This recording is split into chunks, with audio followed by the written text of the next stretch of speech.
Hindi na nakapagtimpi pa ang Showtime host at main man na si Vice Ganda sa patuloy na hidwaan ng mga opisyal ng gobyerno tungkol sa usapin sa West Philippine Sea.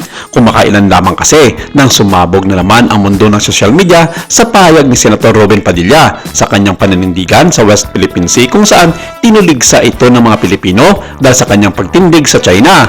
Inihayag ni Senador Robin Padilla na walang magiging benepisyo ang Pilipinas sa patuloy na konfrontasyon nito sa China at wala nang silbi ang pang-aaway hinggil sa pinag-agawang teritoryo sa West Philippine Sea. Hinimok ni Padilla ang gobyerno na magpakita ng kontrol at magsikap ng mapabuti ang relasyon sa Beijing. Iginiit niya na hindi ito pagpapakita ng kainaan, sa halip mas mabuting magsimula sa pag-uusap at kooperasyon sa negosyo. Sinabi nito na, sana po lumamig na ang ulo natin sa usapin ng pagkikipagpaligsahan sa China. Sana magkaroon din ng puwang sa ating administrasyon na makipag-usap. Sana po dumating ang panahon na magising na tayo na wala po tayong makukuha sa pagkikipag-away. Sa kanyang naging recent interview sa podcast na JP at Tonet, sa walang kwentang vlog dito, iniayag ni Vice ang kanyang pagkadismaya sa mga naging payag ng senador tungkol sa China. Ayon sa kanya, ang payag ni Senador Robin Padilla na walang pakinabang para sa Pilipinas, ang paghaharap sa China at walang saysay, ang patuloy na paligsahan sa West Philippine Sea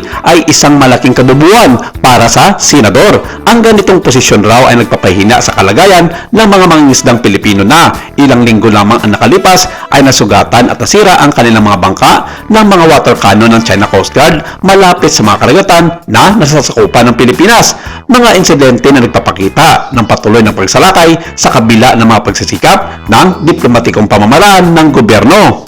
Ang payag na ito ay saring matinding kapamakan sa mga tauhan ng ating gobyerno na buong tapang at walang pag-iimbot na nagpapatrolya sa West Philippine Sea at patuloy na sumasailalim sa mga pambubuli at mapanganib na aksyon ng China.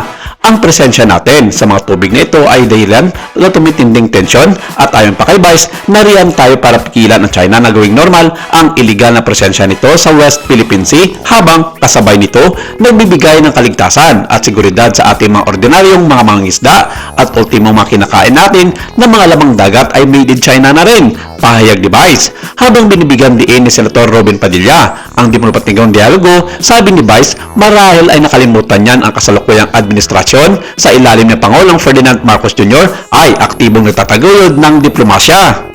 Paulit-ulit na idinitiin ni Pangulong Marcos ang pagpapanatili ng bukas na mga channel ng komunikasyon sa China habang iginigiit ng isyu ng West Philippine Sea ay hindi tumutukoy sa kabuuan ng relasyon ng Pilipinas at China. Sa katunayan, nanatiling matatag ang bilateral na kalakalan. Ang China ang nangungulang kasosyo sa pag-import na sa Pilipinas at isang pangunahing destinasyon sa pag-export na ang dami ng kalakalan ay umabot sa bilyon-bilyong taon-taon sa kabila ng isyu ng West Philippine Sea.